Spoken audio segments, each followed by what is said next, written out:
Tonton video ini sampai selesai agar Anda tidak gagal paham.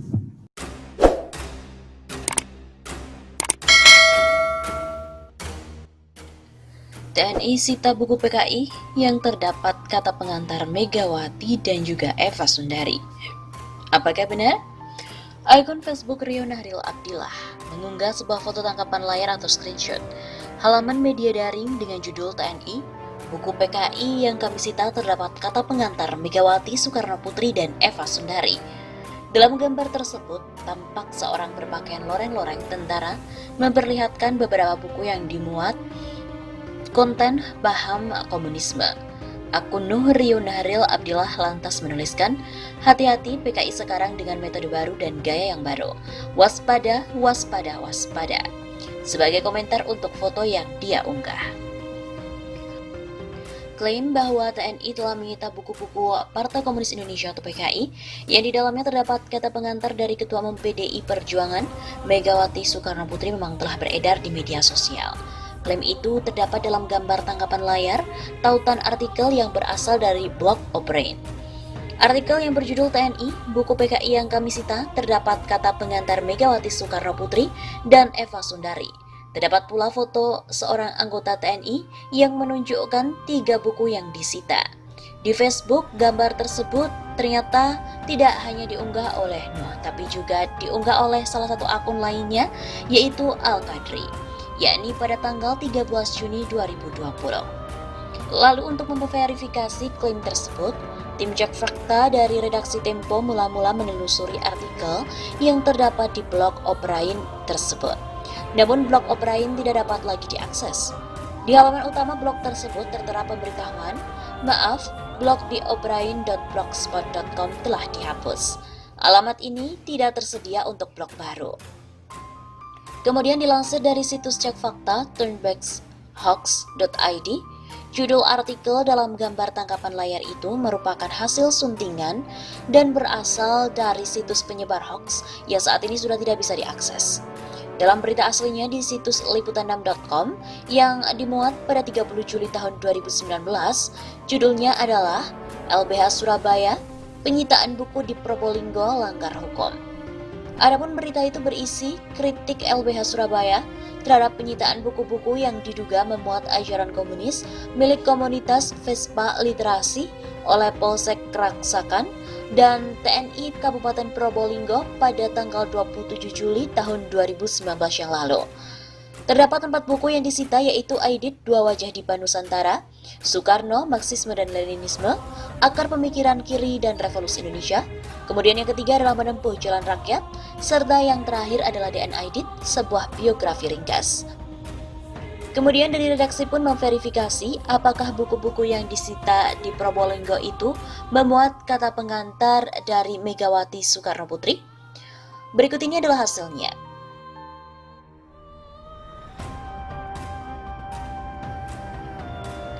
Buku yang pertama adalah Aidit, Dua Wajah di Nusantara. Buku setebal 143 halaman ini merupakan satu dari 4 seri buku Tempo Orang Kiri Indonesia, di mana diterbitkan ke Pustakaan Populer Gramedia pada tahun 2010.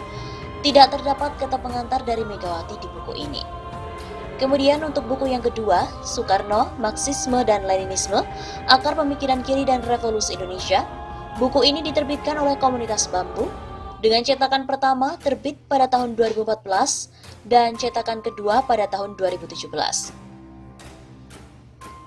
Kata pengantar dalam buku ini ditulis oleh si penulis, yakni Peter Kasenda. Kemudian untuk buku yang ketiga, yaitu Menempuh Jalan Rakyat, dalam buku tersebut juga tidak terdapat kata pengantar dari Megawati. Buku ini diterbitkan oleh Yayasan Pembaharuan pada tahun 1952 dan kata pengantar buku ini ditulis oleh penerbit.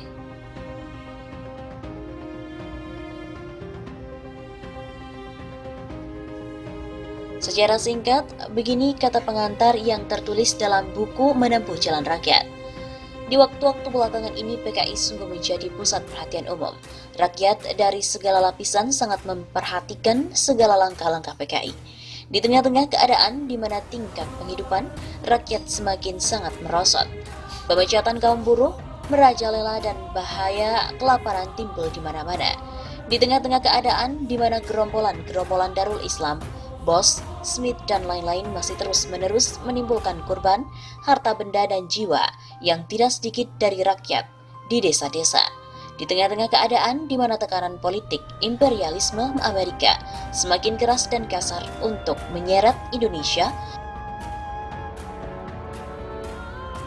ke dalam persiapan peperangan imperialis yang baru.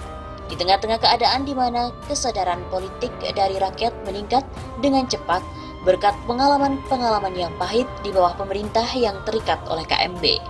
Di tengah-tengah semua keadaan ini, PKI menunjukkan jalan yang benar kepada rakyat dan mendorong pemerintah Indonesia untuk menempuh haluan politik luar dan dalam negeri yang baru, yang akan sungguh-sungguh membebaskan Indonesia dari ikatan-ikatan dan tekanan-tekanan imperialisme Belanda Amerika, dan yang akan mengatasi kekacauan-kekacauan dan kesukaran di dalam negeri. Inilah sebabnya, maka rakyat mencurahkan perhatian dan harapannya kepada PKI. Puncak perhatian rakyat terhadap PKI ini ditunjukkan di mana dalam peristiwa peringatan ulang tahun PKI yang ke-32. Di mana-mana resepsi ataupun rapat umum peringatan ulang tahun ini dihadiri oleh ribuan rakyat. Demikianlah salah satu di antara resepsi peringatan ulang tahun yang sangat meriah adalah resepsi di Jakarta, di mana kawan DN Aidit mengucapkan pidatonya yang membentangkan sekadar sejarah dan politik PKI dengan secara ringkas, tegas, dan terang. Kemudian datang kepada kita banyak permintaan dari kalangan kaum buruh dan orang-orang progresif, terutama dari mereka yang menghadiri resepsi peringatan ulang tahun itu, supaya pidato kawan DN Aidit diperosurkan. Atas desakan permintaan ini dan atas pertimbangan kita sendiri bahwa pidato ini bisa menjelaskan kedudukan dan politik PKI yang sebenarnya, sehingga bisa menangkis fitnahan yang keji terhadap PKI, maka kita terbitkan brosur kecil ini. Dengan terbitnya brosur kecil ini yang kita beri nama Menempuh Jalan Rakyat, kita merasa telah menyediakan satu bahan bagi mereka yang hendak sungguh-sungguh mengenal PKI sebagai satu-satunya partai kias buruh yang sejati di Indonesia. Jakarta, Juni 1952. Kemudian buku dengan kata pengantar Megawati. Buku yang sempat disita oleh aparat gabungan dari Komando Distrik Militer atau Kodim dan Kejaksaan Padang yang di dalamnya terdapat kata pengantar dari Megawati adalah buku yang berjudul Mengincar Bung Besar. Dilansir dari Detikcom, buku tersebut ditulis oleh tim majalah Historia. Buku ini ditulis berdasarkan riset dan reportase mengenai upaya-upaya pembunuhan terhadap Presiden RI ke-1 yaitu Soekarno. Salah satunya ketika pria yang akrab disapa Bung Karno itu dilempari granat di daerah Cikini, Jakarta Pusat. Soal sejarah bukan nyebarin komunisme. Begitu kata Boni seperti dikutip dari redaksi Tirto. Peluncuran buku tersebut yaitu pada tanggal 30 November 2017 di Museum Nasional dihadiri oleh Megawati dan juga mantan Wakil Presiden Tri Sutrisno. Launching bukunya aja yang menghadiri Purnawirawan Jenderal TNI. Masa bukunya disita dengan tuduhan komunisme? Begitu kata Boni pada tanggal 10 Januari 2019. Boni menduga razia yang dilakukan TNI terhadap buku yang ditulis oleh Historia itu sebagai upaya menghapus rekam sejarah tentang Bung Karno. Ia meminta aparat membaca buku itu terlebih dahulu. Pelajari dulu bukunya, seharusnya juga kalau mau dirazia harus melalui pengadilan. Buku-buku itu juga harus jelas, misalnya yang menyebarkan ajaran kekerasan. Berdasarkan pemeriksaan fakta dari redaksi, klaim bahwa terdapat kata pengantar Megawati dalam buku-buku yang disita TNI di Probolinggo merupakan klaim yang keliru. Dalam buku-buku itu yakni Aidit, Dua Wajah Dipa Nusantara, kemudian yang kedua adalah Soekarno, Marxisme dan Leninisme, Akar Pemikiran Kiri dan Revolusi Indonesia, serta Menempuh Jalan Rakyat, tidak terdapat kata pengantar dari Megawati.